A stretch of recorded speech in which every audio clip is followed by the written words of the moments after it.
Hello and welcome, मैं हूं chef Sanjeev Kapoor. आप सबको मेरा प्यार भरा नमस्कार।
हम चाहते हैं कि आपका खाना बढ़िया बने।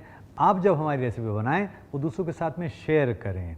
जी हाँ, असली नॉलेज शेयर करनी चाहिए, पास कीजिए उसको।